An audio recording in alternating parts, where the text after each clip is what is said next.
नमस्कार, मी स्वाती सकपाळ. आपण पाहत आहात जनादेश वृत्तवाहिनी. पाहूया आजच्या काही ठळक घडामोडी.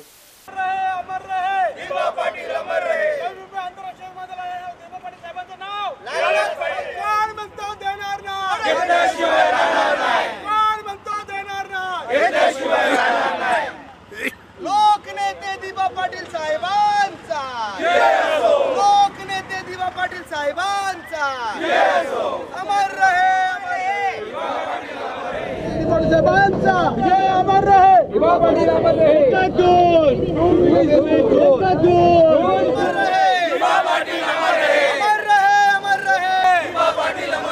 कोण म्हणते देणार नाही, घेतल्याशिवाय राहणार नाही. अमर रहे, अमर रहे, दिबा पाटील अमर रहे. मुंबई आंतरराष्ट्रीय विमानतळाला दिबा साहेबांचं नाव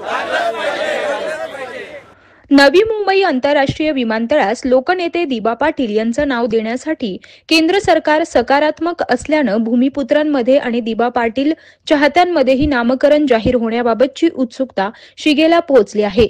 याच पार्श्वभूमीवर एकच धून 24 जून संघर्ष योद्धा लोकनेते दिबा पाटील नवी मुंबई आंतरराष्ट्रीय विमानतळ नामकरणाच्या समर्थनार्थ आणि दिबा पाटील साहेबांना मानवंदना देण्यासाठी भव्य दिबा समर्थन कार, बाईक आणि रिक्षा रॅली काढण्यात आली.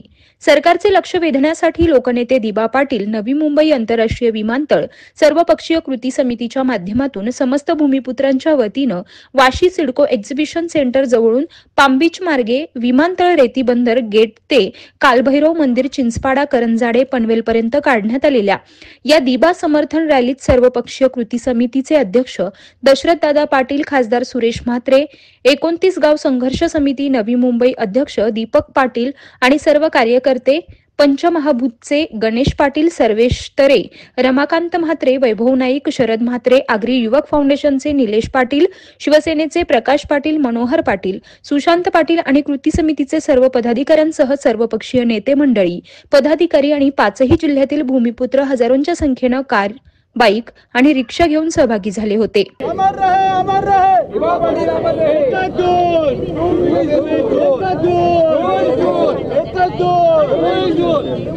दिबा साहेबांचं नाव, नवी मुंबई आंतरराष्ट्रीय विमानतळाला दिबा साहेबांचं नाव, दिबा पाटलांचा अमर रहे, अमर रहे, अमर रहे, अमर रहे, दिबा पाटील अमर रहे. लोकनेते दिबा पाटील साहेबांचा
1-2-24 जून याचा अर्थ असा आहे की आमच्या मनातल्या ज्या भावना आहेत ते व्यक्त करण्यासाठी आज आम्ही रस्त्यावर आलेलो आहोत. जनक्षोभ वाढू नये, याच्यातून काही आणखी काही प्रक्षोभ असं काही होऊ नये. शांततेने सत्तेच्या या मार्गाने महात्मा गांधींनी दिलेला मार्ग, जयप्रकाश नारायणने दिलेला मार्ग, साने गुरुजींनी दिलेला मार्ग, या मार्गाने आम्ही जाऊ इच्छितो. आणि म्हणून सरकारने देखील या शांततामय मोर्चाच्या संदर्भात निश्चितपणे लक्ष घ्यावं आणि राज्याच्या मुख्यमंत्र्यांनी याबाबत तातडीने पाऊल उचलून केंद्र सरकारकडे तशी मागणी करावी आणि पंतप्रधानांची भेट घेऊन हा लवकरात लवकर विमानतळ नामकरण दिबा पाटील नाम घोषित करावं, परंतु घोषित करण्यापूर्वी अधिसूचना काढावी अशी आमची मागणी आहे. आणि आज या ठिकाणी आपण पाहत असाल सगळे आगरी कोळी बांधव मागणीसाठी म्हणण्यापेक्षा हक्कासाठी इथं सगळे जमलेले आहेत. आणि आपल्याला कल्पना असेल आगरी कोळी समाज लढवई आहे, त्याच्यामुळे आमचे हक्क आम्ही घेतल्याशिवाय थांबणारही नाही. ह्या रॅलीला उपस्थित सर्व 5 जिल्ह्यातील समाज बंधू आलेले आहेत, त्याचा खूप आम्हाला आनंद आहे आणि सर्व आम्ही जण भारावून गेलेलो आहोत. कारण हे प्रेम लोकनेते दिबा पाटील साहेबांच्या बद्दल व्यक्त करण्यासाठी इथली जनता आलेली आहे. ही कार बाईक रॅली इथून प्रस्थान होईल आणि ती उल्वा इथे जाईल. तिथून त्या मार्गे उरण पनवेलची लोक जॉईन होतील आणि तिकडनं मग ते आंतरराष्ट्रीय विमानतळ गाभा क्षेत्रातून पुढे तरघरला त्याची समाप्ती होईल. लोकनेते दिबा पाटील नवी मुंबई आंतरराष्ट्रीय विमानतळ नामकरणाच्या समर्थनार्थ आणि दिबा पाटील साहेबांना मानवंदना देण्यासाठी काढण्यात आलेल्या या भव्य रॅलीचा समारोप कालभैरव मंदिर चिंचपाडा करंजाडे पनवेल येथे करण्यात आला. यावेळी लोकनेते दिबा पाटील नवी मुंबई आंतरराष्ट्रीय विमानतळ प्रकल्पग्रस्त 27 गाव कृती समितीच्या वतीनं चिंचपाडा येथील कालभैरव मंदिर सभागृहात पार पडलेल्या सभेत नवी मुंबई आंतरराष्ट्रीय विमानतळ नामकरण सर्वपक्षीय कृती समितीचे अध्यक्ष दशरथदादा पाटील, भिवंडीचे खासदार बाल्यामामा म्हात्रे, माजी आमदार बाळाराम पाटील, लोकनेते दिबा पाटील, 27 गाव कृती समिती अध्यक्ष नंदराज मुंगाजी, 29 गाव संघर्ष कृती समितीचे अध्यक्ष दीपक पाटील, कामगार नेते संतोष घरत, अर्थतज्ञ JD Tandel, Agri Koli youth foundation अध्यक्ष निलेश पाटील, कृषी उत्पन्न बाजार समिती सभापती राजेंद्र पाटील, दीपक म्हात्रे, राष्ट्रवादीच्या भावनाताई घाणेकर, RPIचे जगदीश गायकवाड यांच्यासह समस्त भूमिपुत्र उपस्थित होते. यावेळी उपस्थित मान्यवरांनी लोकनेते दिबा पाटील यांचं नाव नवी मुंबई आंतरराष्ट्रीय विमानतळाला द्यायलाच पाहिजे आणि याकरिता संघर्ष करण्याची तयारीही यावेळी दर्शवली आहे. कॅमेरामन इक्बाल शेखसह पल्लवी केदार, जनादेश वृत्तवाहिनीकरिता.